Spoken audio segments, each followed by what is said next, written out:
아, 안녕하십니까.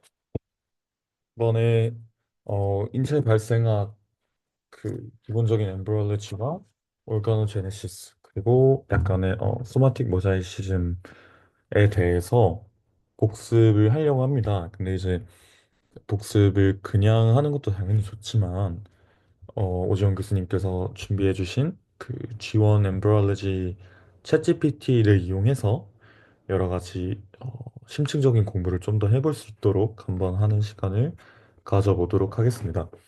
그리고 제가 이게 줌이 뭐라고 하죠? 유료 버전이 아니어가지고 한 시간짜리 녹화는 아마 어려울 것 같고요. 그래서 두 개를 아마 잘라서 붙여서 하는 거를 그 작업을 또 한번 하긴 해야 될 것 같습니다. 자, 그래서 화면 공유를 하자면 자, 됐죠? 음. 이렇게 우리 화면 공유가 되어 있습니다.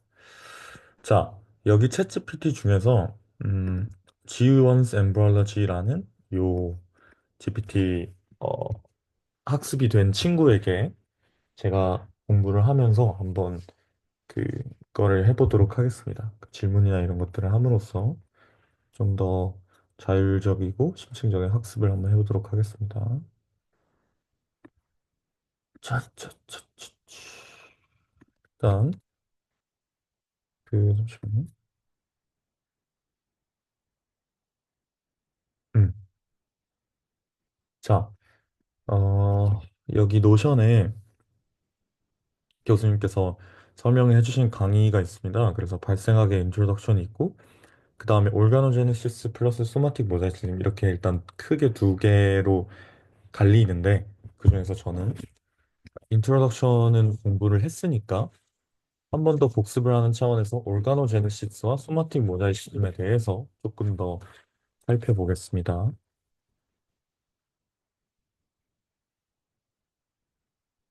음, 그래서 휴먼 데벨롭먼트의 스테이지는 뭐 이런 것들이 있다. 그래서 섹슈얼리 액티브한 여자가 menstruation을 안 하면 임신 가능성을 생각해 봐야 한다. 당연한 거죠. menstruation은 이제 월경을 뜻합니다. 그래서 월경이 없었고 배가 아프다라고 하면은 자궁 외 임신을 의심을 해봐야 한다라는 정보도 있네요. 그래서 이거는 이제 복진웅 교수님과 함께 했던 그 fetal period라고 하나요? 어쨌거나 정말 그 발생의 기초 단계 4주차까지의 단계를 학습을 이미 했습니다. 그래서 바로 4주차로 넘어간 것 같고요. 피터 피리어드라는 게 맞나요? 저는 이 용어를 한번 정리를 하고 가야 될 것 같습니다.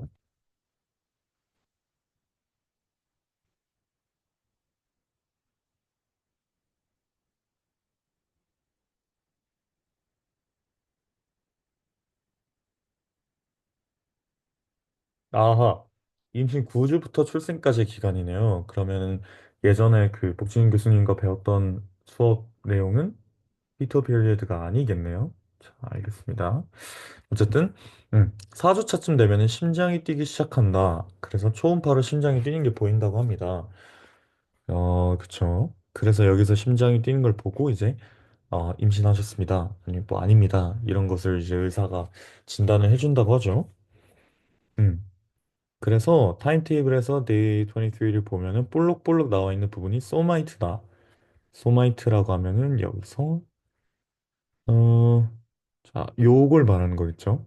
여기서 이 이렇게 분절이 되어 있습니다. 소마이트 경우 같은 경우는 여기 내용이 있는지는 모르겠는데, 여기 있죠. 소마이트 포메이션이라고 소마이토 제네시스라고 되어 있죠. 소마이트는 기본적으로 분절, 체절이라고 합니다. 그래서 척추나 그 양쪽에 있는 근육들, 키드니 등의 organ을 만드는 역할을 하고요. 근본적으로 왜 이 소마이트라는 것이 이렇게 분절이 돼서 생기는지에 대해서 좀 더 알아야겠죠. 여기 나와 있는지 한번 볼까요? 자, 다이어그램이 이렇게 생겼고, 그쵸? 음, 각각의 부위들이 다른 장기를 만든다. 그쵸? paraxial mesoderm, intermediate mesoderm, 그리고 lateral plate 이렇게 세 개가 다른 장기를 만든다고 합니다. 오케이. 크게 두 가지 과정을 통해서 이 소마이트 체절이라는 게 성장을 하는데 몸이 점점 커지면서 그 부분을 따라갈 수 있게 등의 폭이 넓어져야 돼요. 그쵸? 그래서 생명체로 성장할 수 있게 해주는 거죠. 음, 체절이 균일해야 한다. 그래서 어떻게 늘어나는지, 어떤 유닛에 대해서 맞추는지에 대해서 아마 설명을 해주셨을 겁니다. 여기 The Clock and Wavefront Model이라는 걸 배웠었죠. 그래서 여기 보면은 음, 기본적으로 소마이트가 이렇게 있는데 여기서 한쪽에서 이렇게 신호를 주고 팩터 A가 예를 들어서 잠시만요. 음,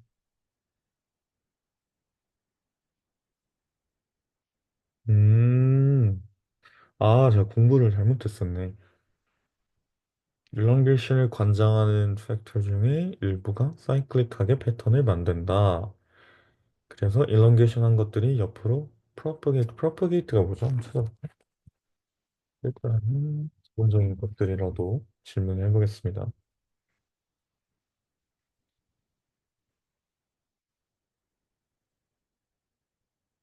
여러 가지 의미를 가질 수 있지만 번식한다, 증식한다라는 의미를 갖는다고 하네요. 이것은 이제 성장을 한다 뭐 이런 느낌으로 봐도 되겠죠? 그래서 사이클릭한 패턴을 만든다라는 것이 핵심이고요. 음,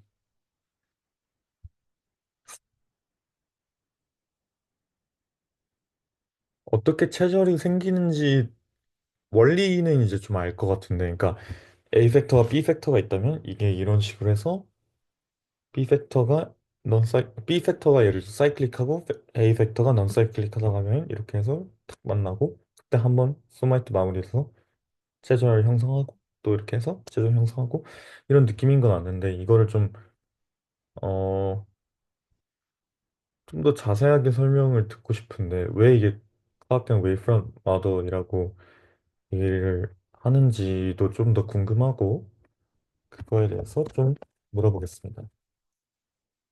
소마이토제네시스에 대한 수업을 들었는데 소마이토모델과 관련해서 정확히 어떤 식으로 벡터 A와 벡터 B가 어, 작용하는지 잘 이해하지 못했어. 그리고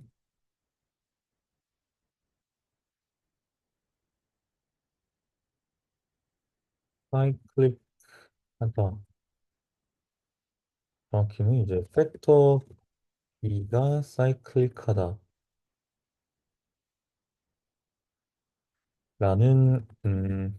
내용을 배웠는데 잘 어, 뭐라고 해야 될까요?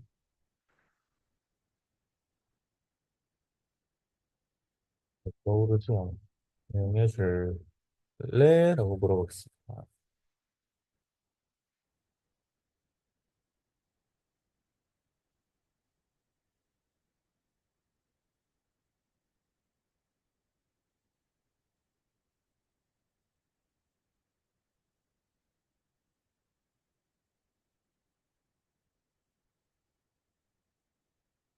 음, 저 이건 아는 거죠. 체절이 순차적으로 형성이 되고 주기적으로 형성된 모델을 이거라고 합니다. 웨이브프런트와 클락이 있는데 이게 이렇게 갈리네요. 그래서 팩터 A가 웨이브프런트를 담당하고 팩터 B가 클락을 담당한다는 건가? 음, 오케이.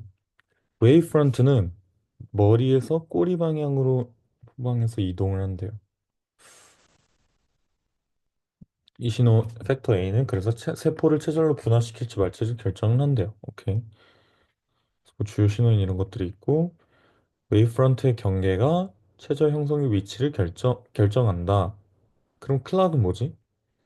웨이브프런트 웨이브가 이제 파동이고 프런트가 이렇게 프론티어 할 때 쓰는 용어니까 전선 그 뭐 서부 전선 할 때처럼 그래서 파동 전선이라고 부르나 봐요. 어쨌든 이게 위치 최절의 위치를 결정을 하고 팩터 B는 클락이네요. 클락이면 좀 시간에 관련된 거겠죠? 그쵸? 여기에 적혀 있는 거죠. 맞네요.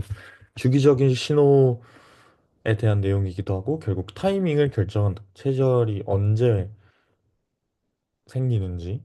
그쵸? 그래서 개별 세포에서 주기적으로 발현된 유전자가 존재를 한대요. 뭐 그런다고 합니다. 어쨌든 세포 내부에서 특정 유전자가 정기적으로 온오프를 약간 똑딱똑딱을 한다는 거구나.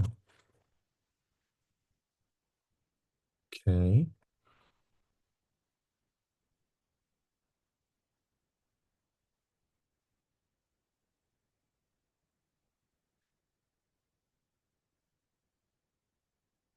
일단 더 보겠습니다. 팩터 B가 이렇고 그래서 팩터 B가 일정 주기로 이렇게 변하다가 A가 도달했을 때 최절이 형성된다. 그러면 A가 도달하기만 하면 되는 거 아닌가? 왜 B가 같이 있어야 되는 거지? 그걸 좀 볼까요? 팩터 B가 사이클릭 주기적이라는 의미는 팩터 B는 발현이 주기적으로 증가하고 감소하고 이런 형태를 보인다. 클락처럼 그렇대요. 시계처럼 그죠. 일정 간격으로 신호가 켜졌다 꺼졌다 하는 반복적인 과정을 거친다. 그래서 얘가 주기적이기 때문에 사이클이기 때문에 체절의 간격이 일정할 수 있겠네요. 그쵸? 오케이. 알았습니다. 즉, 팩터 B는 체절이 만들어지는 시간을 조절하는 타이머 같은 역할을 한다. 음, 팩터 B는 체절이 만들어지는 시간을 조절하는.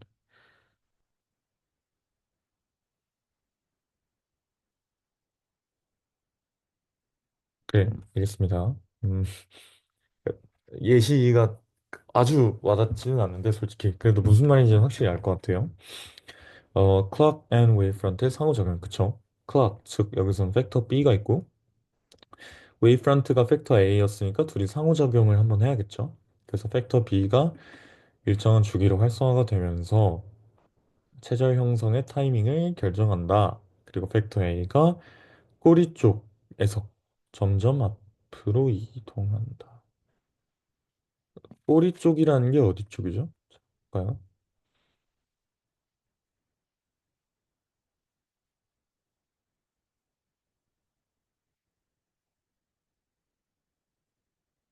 이렇게 점점 길어지는 거를 관장하는 게 팩터 B구나.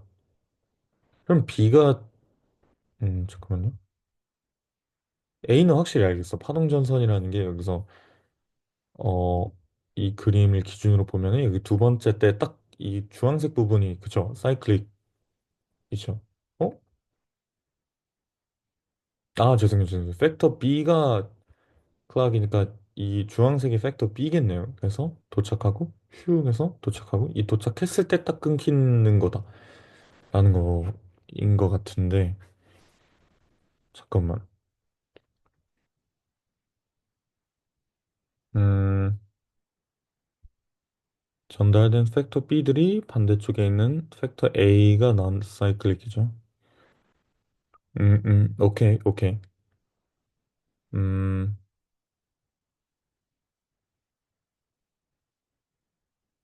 두 개의 팩터가 높은 순간, 약간 유물선 같은 건데, 얘 둘이가 뭐 주기가 다르다 하면 이렇게 해서 이렇게 해서 뭐 이런 느낌이겠네요. 그래서 소마이트가 규칙적으로 나온다. 오케이, 오케이, 오케이. 알겠습니다. 그러면은 이 예시를 가지고 좀 설명을 듣고 싶은데 MESP2는 뭐죠? 그게 여기 이 그림에서 그 팩터 A라는 걸 의미를 하는 건가? 음,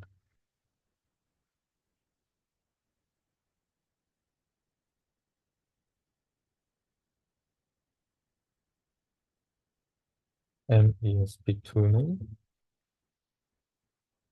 A야, B야, 무시하지만 궁금한 질문을 해보겠습니다. 해서 얘가 B구나. 그러면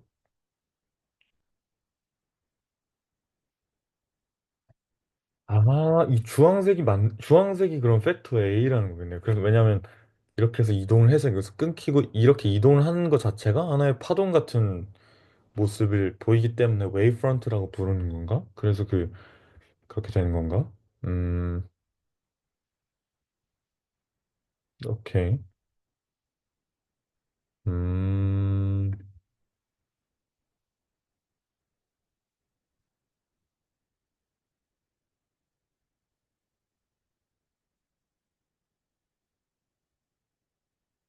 어,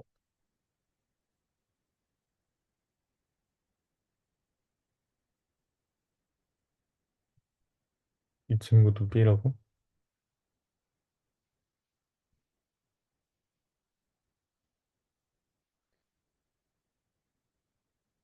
어,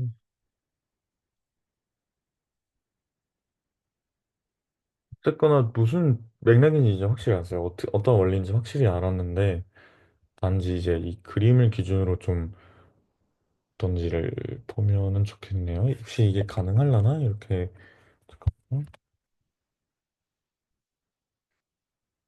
이미지를 저장을 하고 GPT한테 줄 수 있으려나?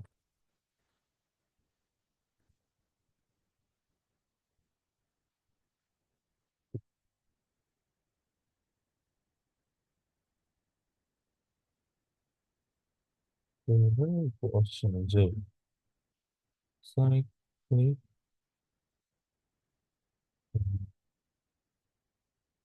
뭔가 먹으라고 둘다 팩터 B에 해당한다고 했었는데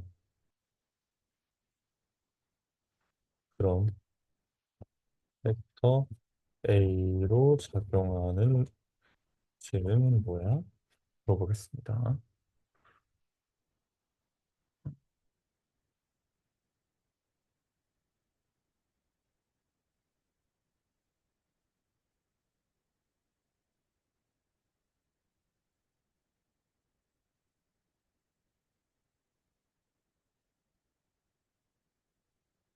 F죠?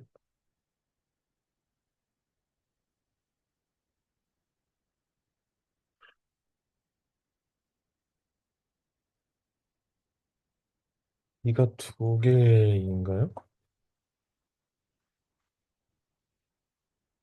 그러면 오늘 실험에서 벡터 D가 두 가지인 이유는 뭐예요?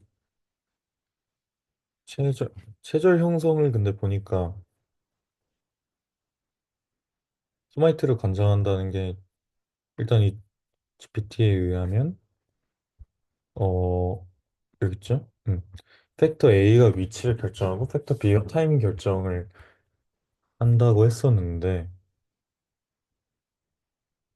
기능을 좀 나눠서 볼까요? 여기 우리가 아는 그 설명의 팩터 B는 여기 최저 형성 타이밍을 결정한다고 적혀 있는데 그럼 LFNG가 맞는 것 같네요. 일단 사이클릭 LFNG가 너치 신호를 조절한다. 그 팩터 B는 최저 형성을 개시를 한다. 최절이 형성될 위치에서 경계를 형성한다. 음, 최절이 형성될 위치에서 경계를 형성한다.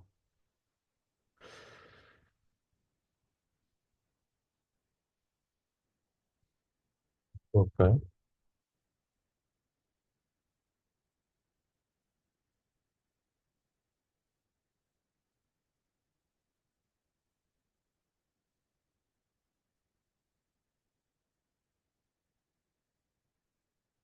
LFNG가 최저 형성의 주기, 오케이, 이건 알고 있는데. 어? 근데 최저 형성의 위치를 결정하는 게 팩터 A라고 했던 거 아닌가?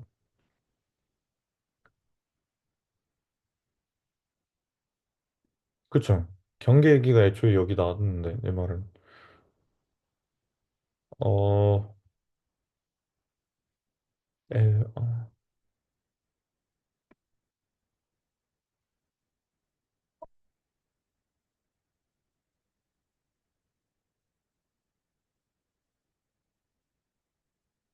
일단 보류하겠습니다 이거는 어, GPT의 한도에 도달했네요. 자, 괜찮습니다.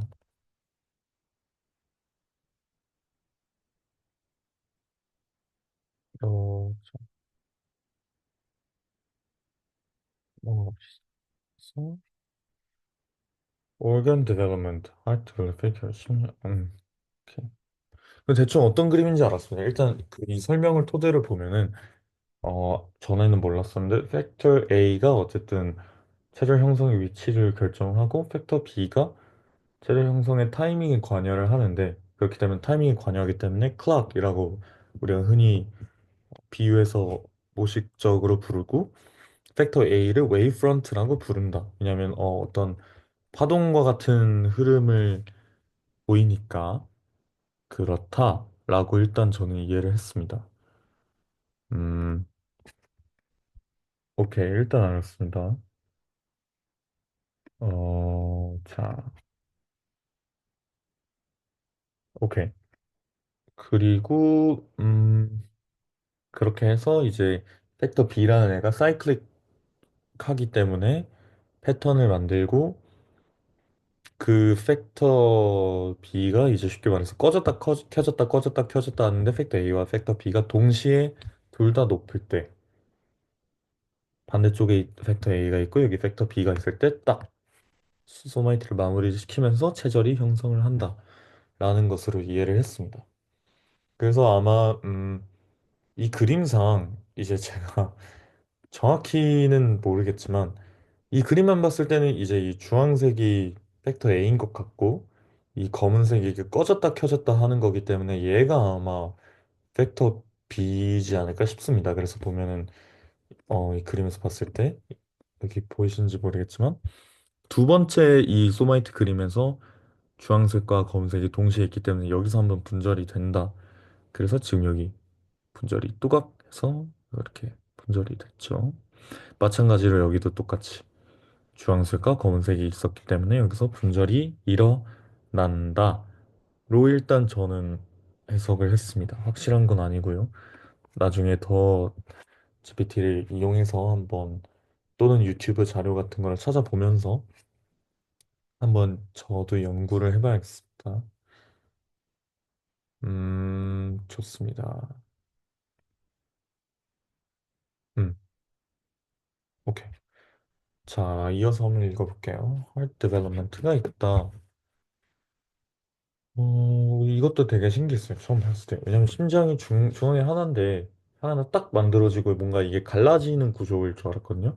근데 애초에 양쪽에 두 개의 씨앗이 만들어지고 합쳐져서 커진다라고 하더라고요. 그래서 오지원 교수님 수업을 하셨을 때 제가 들은 바로는 이제 하나의 어떤 organ이라든지 그런 것이 만들어지고 그게 그 위치에서 갈라지는 것보다 그냥 두 개를 자연적으로 만들어 놓고 그 두 개를 합쳐지는 게 훨씬 더 organogenesis적인 측면에서 말이 된다라고 배웠던 걸로 기억을 합니다. 그래서 아마 자연적으로도 이렇게 심장 같은 경우도 일어나는 것 같아요. 그쵸?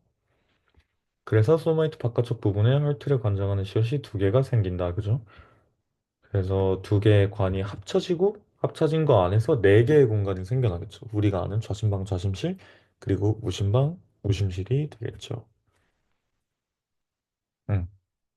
이 점도 되게 신기했습니다. 여기서 네 개의 구역이 네 개의 구역이 만들어지는데 처음에는 우리가 아는 심장 형태가 아니라 이렇게 일직선으로 되어 있고 ventricle이 RTM보다 더 위에 있는 형태가 되어 있는데 이게 꼬이게 되면서 우리가 아는 심장 형태가 이렇게 만들어진다고 하더라고요.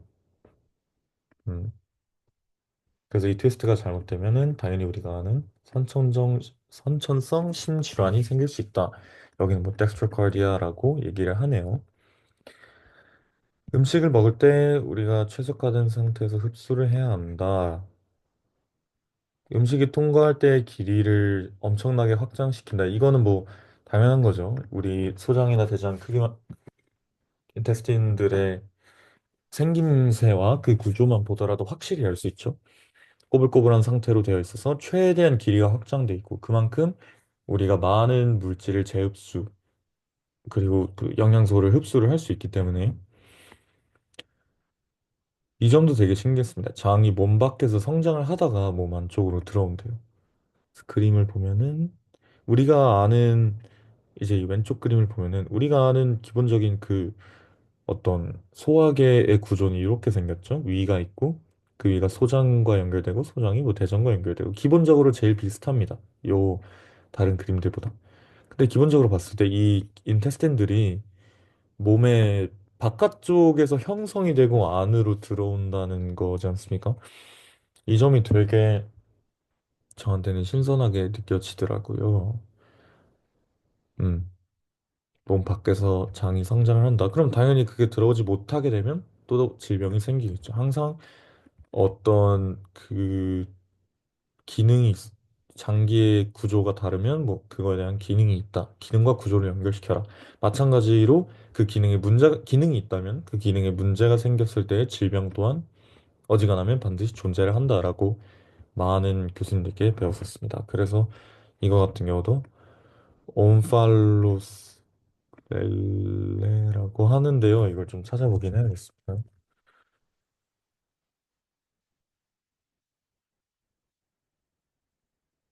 어, 아, GPT 한도에 도달했네요.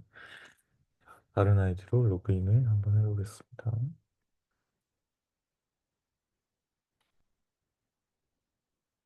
유지를 하고, 잠깐만요.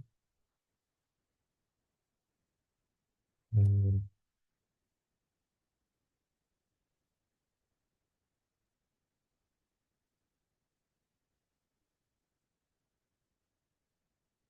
음,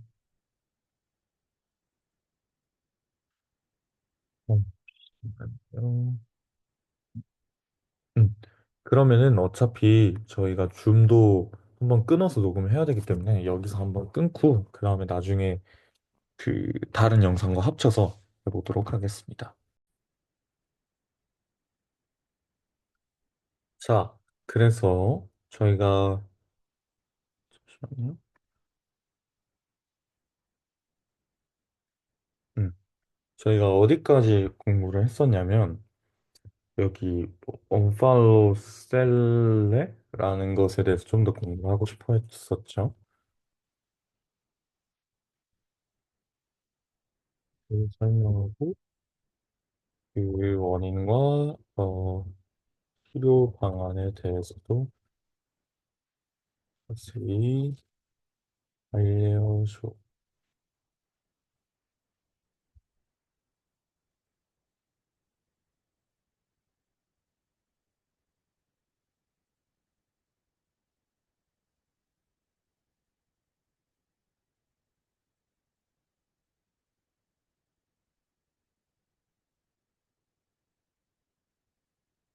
폐하 발생 과정에서 장이 정상적으로 복강내로 들어오지 못하고 배꼽 부위를 통해 달장된 상태를 의미한다.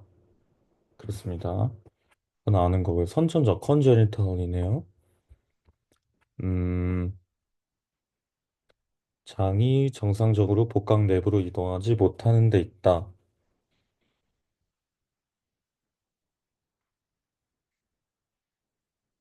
그쵸. 음, 후발라셀이 있는 경우 장이 배꼽부에서 탈장된 상태로 남는다.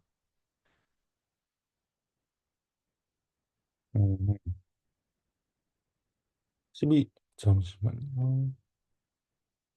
12주라고 하면은 이때가 그 시기인가 봅니다. 장이 안쪽으로 함입되는.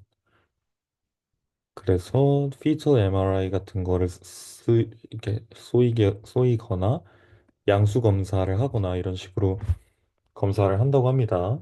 오케이. 수술적으로도 치료를 할 수 있다고 하고 작은 음팔로셀의 경우에, 그다음에 단계적 폐쇄, 탈출된 장기가 너무 커서 즉각적인 복내 복원이 어려운 경우 인공막을 사용해서 점진적으로 장을 복귀를 시킨다고 합니다. 수주에서 수개월에 걸쳐서, 와, 수주에서 수개월? 대박이네요. 점진적으로 장기를 넣은 후 복벽을 닫는 최종 수술을 진행한다. 음,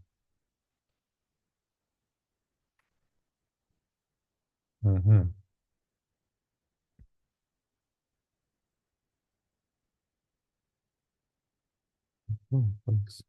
복합 언팔로셀리는 언팔로셀의 발음이 맞는지 모르겠어요. 근데 이게 기본적으로 선천적인 그 유전적인 결함에 있어서 생기는 거니까 다른 선천적인 기형을 동반할 수도 있겠죠. 이런 경우에는 생존적인 그 생존율이 낮고 추가적인 치료가 필요하다고 합니다. 대부분은 그래도 수술을 통해서 좋은 예후를 기대할 수 있다고 하네요. 네. 음, ascending, transverse, descending 방향이 있다. 그쵸? 그거는 뭐 우리가 흔히 아는 겁니다. 이 그림을 통해서도 그림이 좀 화질이 낮은데 어쨌거나 여기가 이제 descending이고요. 어, 제가 알기로는 이제 여기가 transverse고 여기가 ascending인 걸로 기억을 합니다. ascending이 위니까 ascending, transverse, descending 인 걸로 기억을 합니다. 이 transverse라는 용어가 그때도 나왔었죠. 우리 플레인 할 때.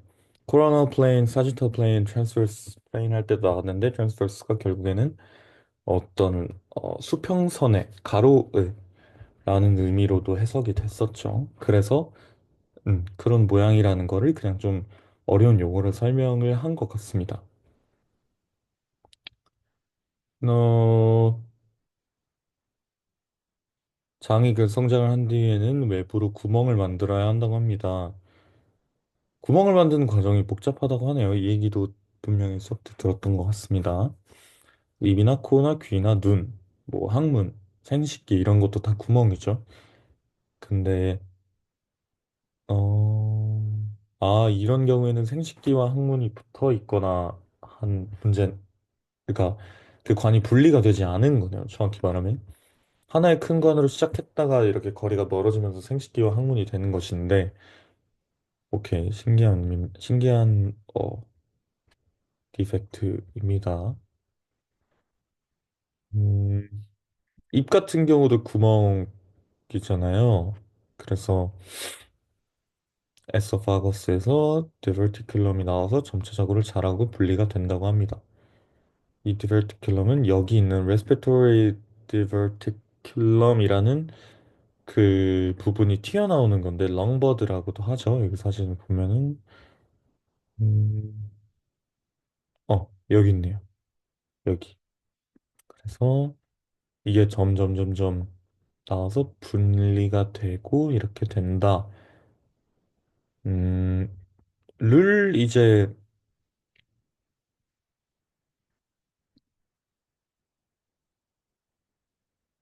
이게 진짜인지 증명이 확실히 되지 않았다고는 하네요. 그쵸? 를 이거를.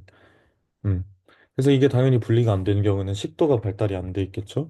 근데 문제는 이 A나 B 같은 경우에는 그렇다 치는데 얘네 같은 경우는 호흡기 자체에 문제가 생기는 거죠. 그래서 더 심각하고 이미징이라는 방식을 통해서 알아낼 수 있다고 합니다. 이건 아는 내용이고요. Visual Development, 눈에 관련된 그 시각에 관련된 내용이겠죠. 해서 아포പ്토시스를 통해서 이 수정체가 세포를 자라나서 이렇게 끊어버린다. 각막이 생기고 그 안에 수정체로 이렇게 분리가 됩니다. 여기 보면 처음에 이렇게 돼 있다가 잠시만요.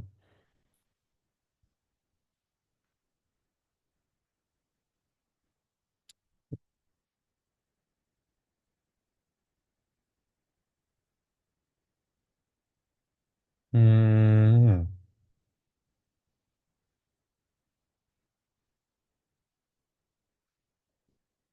예. 그러니까 여기를 끊어낸다는 얘기인 것 같네요. 얘가 이렇게 동그랗게 생겨놓고 여기를 이렇게 깎아버리니까 각막과 수정체가 이렇게 분리가 된다라는 내용인 것 같습니다. 그래서 각각을 담당하고 있는 프로틴과 유전자들이 있다. 그렇다고 하네요. 페이셜 데벨롭먼트, 얼굴이죠. 아, 이 점이 저는 되게 신기했습니다. 그러니까 코도 코인데 애초에 사람 얼굴이 이제 기본적으로 이렇게 생겨야 되는데 눈이 처음에 여기 달려 있고 코도 거의 무슨 그 왜 우리가 만화 보면은 공룡들 나오지 않나요? 막 그런 얼굴을 하고 있더라고요. 그래서 파랑기얼 아크들이 몽글몽글 생겨서 얼굴과 목을 관통시키는 구조물을 만들어낸다고 합니다. 음, 굉장히 이른 시점에서는 이렇게 생겼다가 좀 더 이게 확실해지죠. 보면은 여기 프론토 네이서, 네이서 이 코에 관련된 프론토 네이서 프로미넌스가 잘 보이진 않는데 이 프론트과 코를 생성하는 것입니다. 근데 7주차가 되면은 보시다시피 확실히 이게 코 같죠? 이제 뭔가 만들어졌죠? 그리고 이렇게 만들어지는 것 자체가 나중에 더 발전이 되면서 이렇게 우리가 아는 어느 정도 사람의 형태로 분 분화 어떻게 보면 그 조직이 변화를 한다고 합니다. 그래서 눈도 여기 있다는 게 이렇게 조금 더 사람의 형태로 생겨지게 되고요. 클레프트 립이라는 게 있네요. 이거는 제가 예전에 분명히 이제 책에서 한번 봤던 것 같은데, 음, 이것도 수술로 해결이 된다, 뭐 그렇게 배웠던 것 같습니다. 그리고 실제로도 아마 그럴 거고요. 음, 우리나라에 많지 않은 이유는 early 시점에 termination이 됐거나 초반 수술이 잘했거나 그런 팩터들이 있겠죠. 그래서 fetal period에서는 이런 것들이 있다. 지도 똑같지만, 음, 그쵸.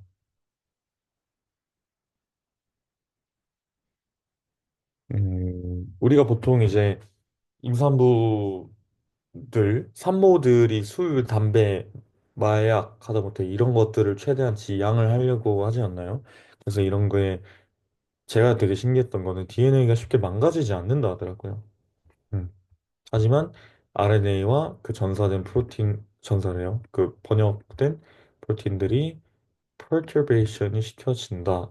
그 성인 같은 경우는 이게 어느 정도 tolerant 하지만 태아들은 그게 몸 전체에 끼칠 수 있는 영향이 굉장히 크기 때문에 morphogenesis나 organogenesis에 영향을 줄 수 있다. 기형이 탄생할 수 있다는 거죠. 음, 그래서 이렇다. 신기합니다. 그래서 30주까지는 외부 요인이 태아 성장에 큰 영향이 되지 않는데요. 뭐 굳이 그럴 이유는 없지만 이전에는 이제 뭐 약물 복용이나 알코올 이런 것들을 먹어도 크게 영향을 미치지 않는다라는 거겠죠. 어쨌든. 음. 음.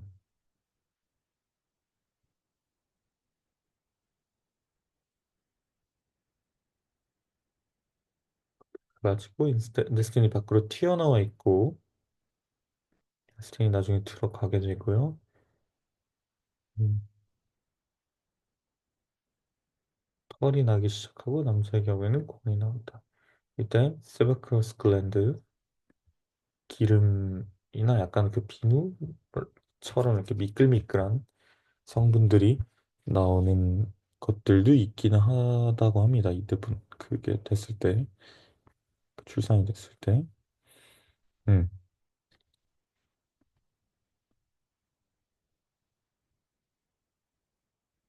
음, 24주차가 중요하다고 하네요. 이 시기에 문제가 되어서 출산하는 경우가 있다. 그쵸? 이 얘기도 들었습니다. Pulmonary surfactant에 대해서 좀 더 공부를 하고 싶네요. 근데 이게 대충은 뭔지 그러니까 이해를 어느 정도는 했는데 정확히 무슨 내용인지 그리고 어떻게 좀 구조적인 영향을 미치는지는 잘 모르겠어서 그래서 20에서 25주 사이에 태어난 아이들은 대부분 죽는다. 왜냐하면 산소호흡을 하려면 렁이 부풀어야 한다. 그쵸? 근데 이때 필요한 게 pulmonary surfactant라고 합니다.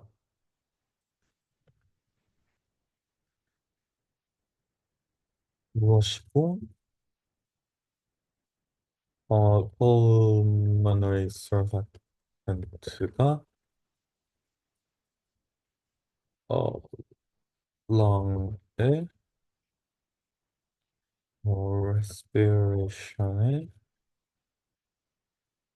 어떻게 기여하는지 궁금해. 또한 발생 과정에서 어떻게 생겨나는지도 궁금해. 라고 물어보겠습니다. AI에게도 정중하게 얘기를 질문을 하는 게 그래도 나중에 정말 어떻게 될지 모르지 않나요? 이렇게 AI에게 우스갯소리를 하는 얘기지만 AI에게 쌓은 그 데이터라는 게 만약에 있고 그게 나중에 다른 그 훨씬 더 발전된 힘을 가진 AI들이 그걸 본다면 또 이렇게 얘기해서 나쁠 것도 없지 않습니까? 이렇게 예의 있게 AI에게 대화를 하는 거 네, 장난이고요. 퍼머널 서fak턴트란 폐 계면활성제 오 라고 합니다. 그래서 페포 그죠? 페포는 알고 알리볼라이 이 페포의 내부를 덮고 있는 인체질과 단백질 혼합물이다. 아 페포의 표면 장력을 감소를 시켜서 맞죠? 페포의 표면 장력을 감소를 시켜서 페포가 쉽게 확장되고 수축할 수 있도록 즉 렁의 이 무브먼트가 일어날 수 있도록 돕는다고 하네요. 음, 그래서 페포의 표면 장력이 감소를 하고 페포 내부의 수분은 원래는 표면 장력을 형성해서 페포가 쉽게 무너질 위험이 있다. 근데 이 폐 계면 활성제 퍼머널 서팩턴트가 표면 장력을 줄여서 페포가 안정적으로 유지될 수 있게 도와준다고 하네요. 오케이. 허탈 방지? 이게 뭐죠?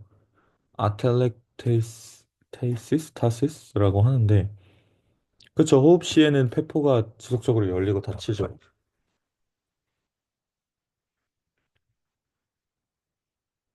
아 그러니까 영원히 딱 닫히지 않고 닫힌 상태에서 다시 열려야 이게 계속 호흡이 되는 건데 폐포가 닫혀도 다시 쉽게 열릴 수 있도록 유지를 해준다 이런 내용이었군요. 오케이.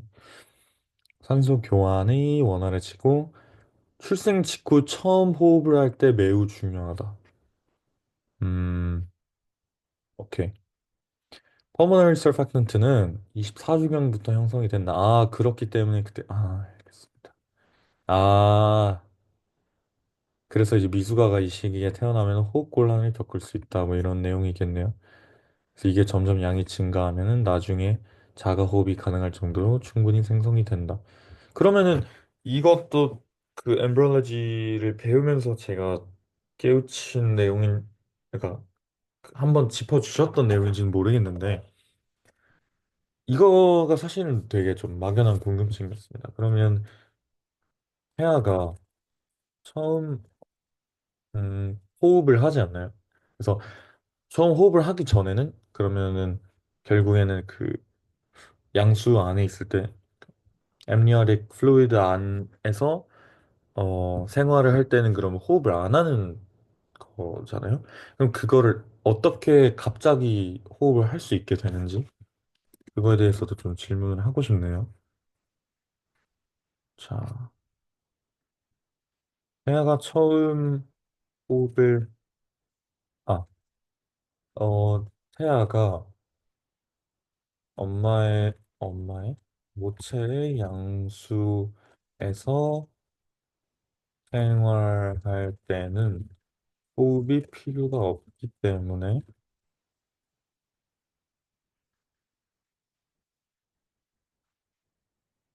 폐의 작용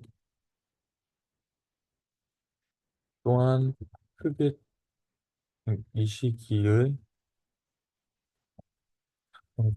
크게 중요하지는 않겠지. 그렇다면 폐하가 모체의 배에서라고 하면 좀 웃기니까 어 출산되면서 첫 호흡을 할 때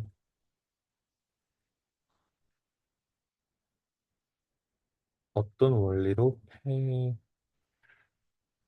음,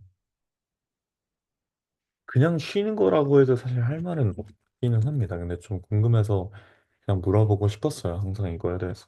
태아가 출산이 되면서 첫 호흡을 할 때 어떤 원리로 어 폐호흡 어떤 원리로 폐호흡에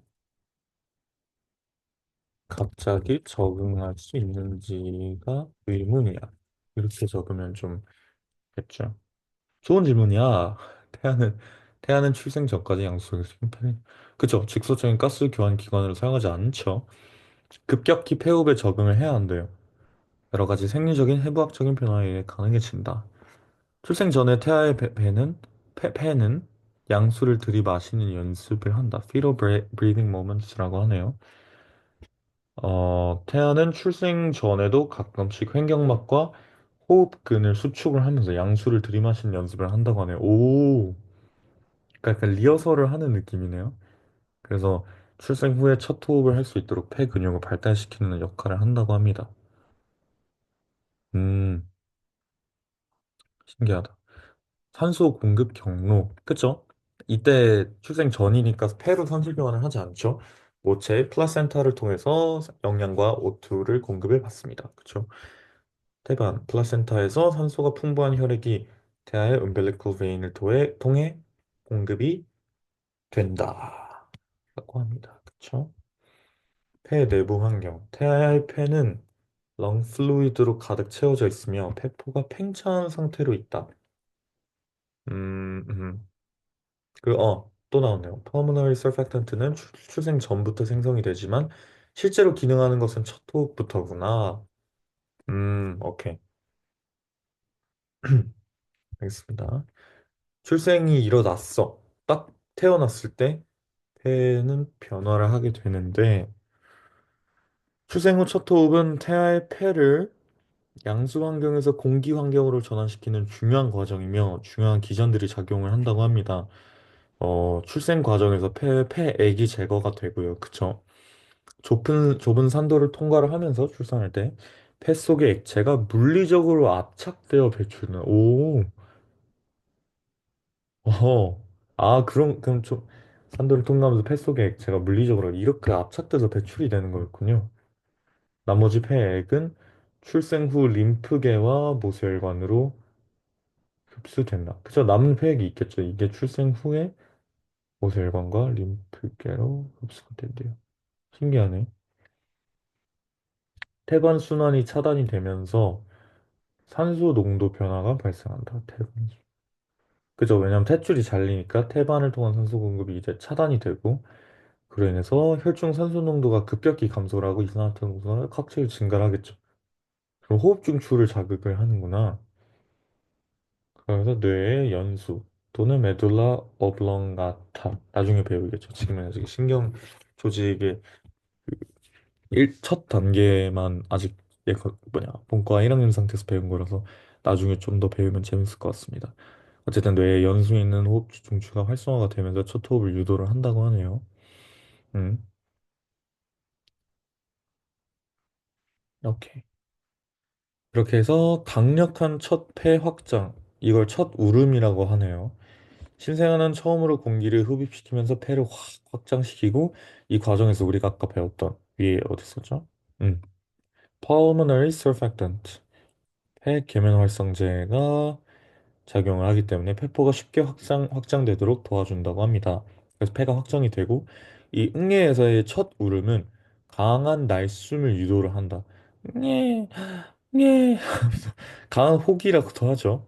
그래서 폐 내부의 잔류 액체를 밀어내는 역할도 한다고 합니다. 폐액, 아까 여기 나왔던 나머지 폐액들은 림프계와 모세혈관으로 흡수가 되고요. 오케이. 그래서 혈류의 변화는 태아 순환에서 신생아 순환으로 바뀐다고 하는데 어, 태아 시기에서는 혈류가 foramen ova과 ductus arteriosus를 통해서 난원공과 동맥관을 통해서 폐동맥을 우회를 해서 혈액 순환을 했대요. 근데 출생 후에는 폐순환이 시작이 된다. 폐가 공기로 채워주면서 어, 폐혈관이 확장을 하게 되고요. 음, 음, 음. 폐동맥의 저항이 감소하여 폐로 가는 혈류가 증가한다.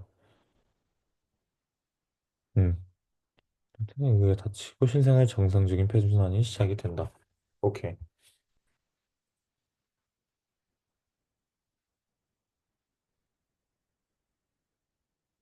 음, 재밌네요.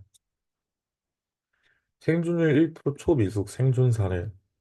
288g짜리 미숙아라니. 24주 6일 만에 태어났네요. 그러면 24주에 딱 퍼머널 서펙턴트가 만들어지기 때문에 정말 어떻게 보면 약간 아슬아슬하게 잘 살았네요. 그쵸. 지금 이게 손바닥인데, 그쵸. 아, 손바닥만한 아이라고 하니까 정말 많이 작네요. 정말 미숙하네. 보통 신생아의 10분의 1밖에 안 될 만큼 작고 생존 확률이 1%였는데 건강하게 태어났다고 합니다. 오, 세계에서 32번째로 작은 아이라고 합니다. 음, 이건 이제 제가 퀴즈로 그 문제를 출제하기도 했었던 소마틱 모사이시즘에 대한 내용이네요. 펀더멘털 퀘스천은 자이고트가 분할을 해서 투셀이 되었을 때 이 두 세포가 몸을 만드는 비율이 어떻게 될까? 그럼 이게 흔히 이제 뭐 좀 추상적인 그림들을 보면은 그걸 통해서 보면은 당연히 아 뭐 50대 50이 아닐까요? 라고 생각을 할 수 있지만 실제로는 하나의 세포가 더 많이 기여를 한다고 합니다. 교과서적으로는 모든 세포가 동일하다고 하지만 그렇기 때문에 더더욱 이거를 구분하는 게 어렵다고 하지요. 그래서 리니지 트레이싱이라는 걸 하는데 세포에 두 개의 다른 염색약을 넣고 사람을 만들면 태어난 사람의 색을 보고 어떤 세포에서 유래했는지 알 수 있죠. 그쵸? 근데 이거는 정말 비윤리적인 방법이죠. 불가능하기도 하고. 그래서 똑같은 세포라도 몸의 부위마다 기여하는 정도가 다르다라는 것도 소마틱 모사이시즘과 관련된 하나의 펀더멘털한 내용이라고 할 수 있겠습니다. 예를 들어서 여기 예시가 있죠. 똑같은 세포라도 머리를 만들 때는 반반을 차지하는 메커니즘이 있고 몸통을 만들 때는 이번 세포가 더 많이 관여를 한다. 라는 이런 내용이죠. 좋습니다.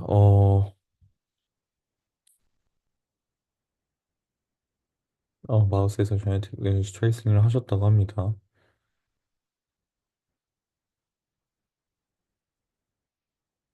한 개체, 그러니까 보통은 이제 우리가 고등학교 교과과정이나 중학교 교과과정을 배울 때 개체의 DNA를 크게 한 개체에서의 여러 DNA 종류가 있다고 보지는 않잖아요. 그러니까 DNA 종류라기보다 그 DNA 종류, 그러니까 돌연변이가 발생하지 않는다라고 기본적으로 가정을 하고 공부를 했었는데 실제로는 스마트 모사이시즘에서 얘기하기를 하나의 개체에서 두 가지 이상의 DNA를 가진 것이 가능하다.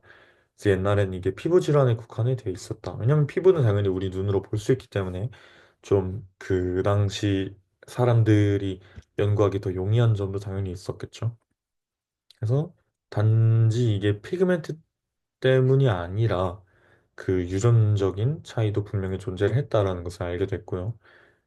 그래서 이렇다. 그래서 여기 이게 되게 신기했습니다. 그 2대1이라는 비율이 어 어디 나오나요? 여기 나오지 않나? 그렇죠. 2대1이라는 비율. 그러니까 어떤 두 뮤테이션이 어디서 존재를 하든 이게 결과적으로 계산해보면 2셀에서든 4셀에서든 뭐 8셀에서든 이게 2대1의 비율 정도가 되기 때문에 하나의 세포가 조금 더 기여를 한다는 것을 알아냈다고 합니다. Human Embryologic Cellular Lineage Tracing이라고 하네요. 이 점도 굉장히 신기했습니다. 어떤 그 아나토믹 해박적인 위치에서 가깝더라도 그게 같은 아니면 유사한 그런 디벨롭먼트가 이루어졌다고는 절대 할 수 없다는 점이고요. 반대로도 적용할 수 있겠죠. 이거가 제가 말했던 거였습니다. 3개의 세포, 8개의 세포 중에 3개의 선택지 항상 2대1이다. 정말 대단한 발전이라고 할 수 있죠. 발견이라고 할 수 있죠. 음, 각 세포가 기여하는 비율을 알 수 있다. 음, 음. 엑토derm과 엔도derm의 비율을 어떻게 알지? 비율이 동일하다고 어느 순간 달라진다. 그죠? 임밸런스는 엔도derm과 메소derm에서는 나타나지 않은 이걸 통해서 엑토derm이 제일 먼저 운명을 결정하고 메소derm과 엔도derm이 같은 뿌리를 갖고 있다가 나중에 분리를 한다. 이거를 좀 볼까요?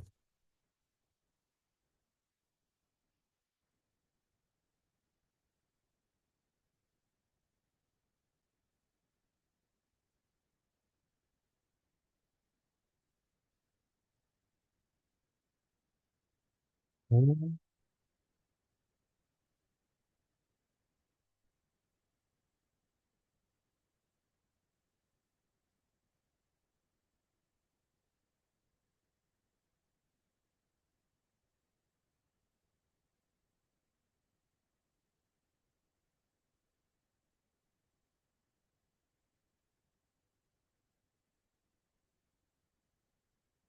홈한테 모사이즘을 이용한 배합층 비율 분석.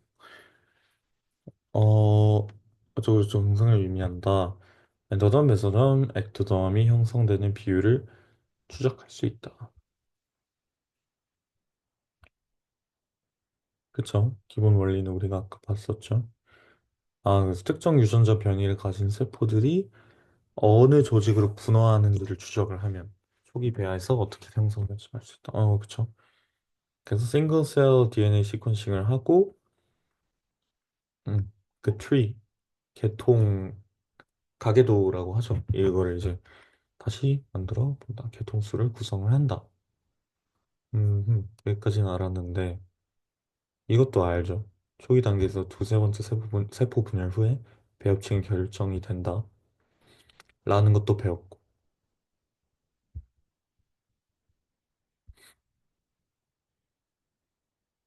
그냥 실험적으로 그렇게 나왔다라는 좀 그 데이터적으로 그냥 그렇게 나왔다라고 얘기를 하는 것 같은데, 그죠? 실험적으로 액토덤과 엔도덤의 세포 비율이 일정하다가 특정 시점 이후부터 차이가 발생한다.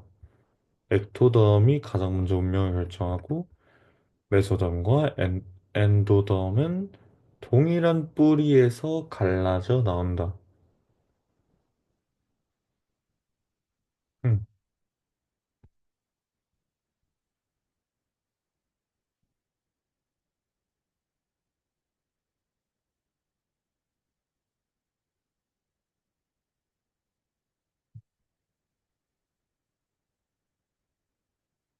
이 연구 결과가 어떻게 나왔는지 신청적으로 알고 싶어이라고 해버렸네요.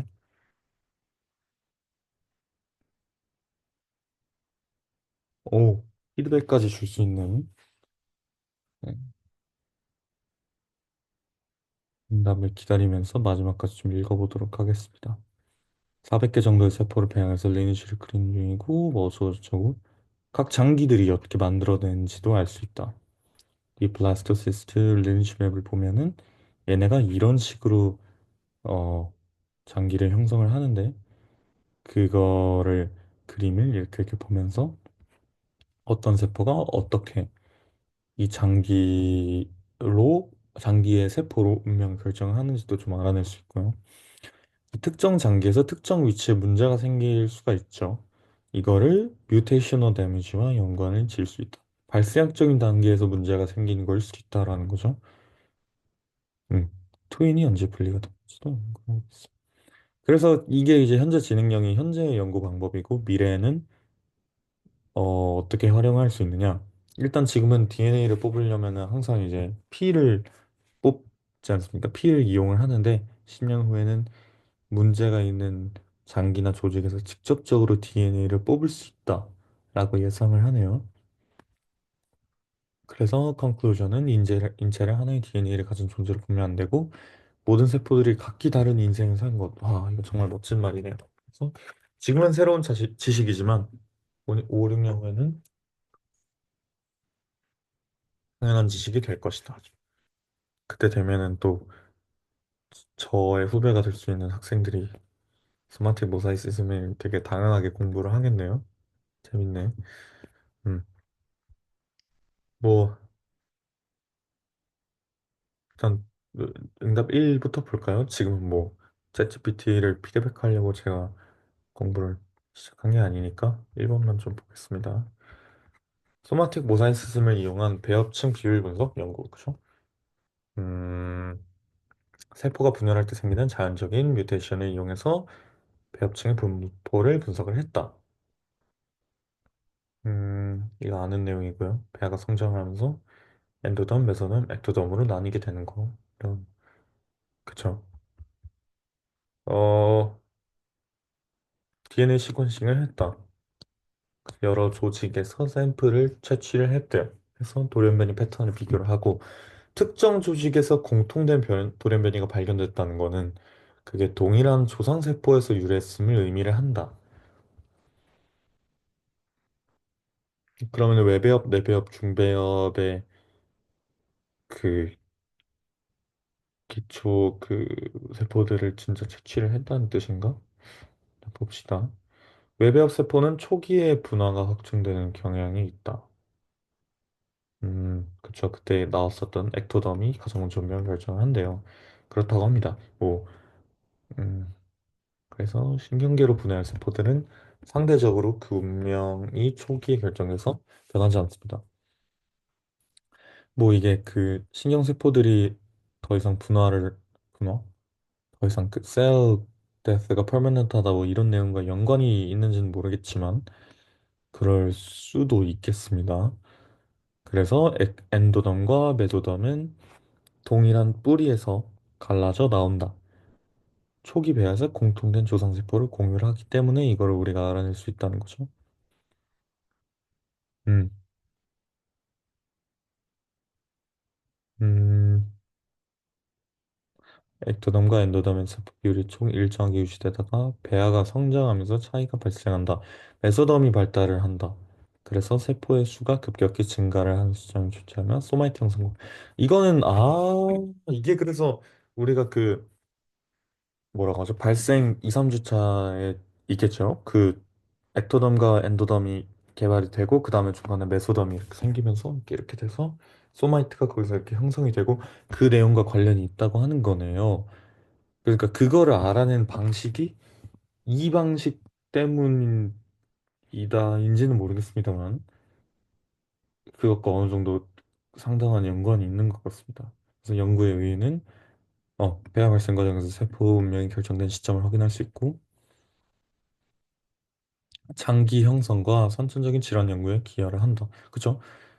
예를 들어서 뭐 메소덤에서 파생된 세포가 어디 장기로 분화한다라고 확정이 났으면은 그 장기에서 문제가 생겼다는 것은 선천적으로 이 메소덤에서 문제를 일으키는 어떤 돌연변이가 있었음, 또 선천적 기형이 있었음을 밝힐 수 있다는 거죠. 그래서 그거에 대한 대응, 결국에는 이제 질병을 찾는 것도 당연히 중요하지만 그거를 치료하기 위해서 결국엔 의사가 있는 거니까 맞춤형 치료 또는 재생의학 이 발전이 됐다고 하네요. 음. 저는 뭔가 그 실험 과정이나 뭔가 그 좀 그 구체적인 뭐 예를 들어서 어떻게 실험을 했고 뭐 어디서 했고 뭔가 이런 것들을 좀 더 자세히 알고 싶었는데 그거는 GPT 그 이상의 좀 유튜브나 인터넷이나 논문이나 이런 것들을 좀 찾아봐야 알 수 있는 지식인 것 같습니다. 지금 제 예과래. 본과 1학년 1학기 단계에서 아주 알아야 할 내용인 것 같진 않고요. 그 논문을 막 하나하나 이렇게 파고 들어가는 것까지는 나중에 심심할 때나 시험 끝났을 때나 그때 한두 번씩 읽어보면 좋을 것 같습니다. 뭐 응답 2도 결국에는 뭐 같은 내용이죠. 그래서 연구 방법엔 이런 것들이 있었고, 음, 음. 그래서 뭐 결론적으로는 액토덤과 엔도덤이 처음에 같이 비율이 일정하다가 나중에 메소덤이 분화가 시작됐다. 그러니까 메소덤이 생겨났다를 볼 수 있고, 배아 발생 초기에는 액토덤이 가장 먼저 운명이 결정되었다라는 것을 알 수 있습니다. 뭔가 이 운명이 결정되었다라는 그 뉘앙스가 처음에는 잘 와닿지 않았는데 처음 배웠을 때는 뭔가 이렇게 GPT를 활용을 하고 나니까 조금은 이제 감이 그래도 잡히는 것 같습니다. 예. 오늘 저의 공부 그 GPT를 이용한 학습은 여기까지이고요. 앞으로도 아주 저에게 발생학 공부에 있어서 혁혁한 공을 세워준 G1's Embryology GPT를 자주 활용을 해서 한번 발생학을 조금 더 재미있게 공부할 수 있게 한번 자율적으로 공부를 해보겠습니다. 네, 여기까지 하겠습니다.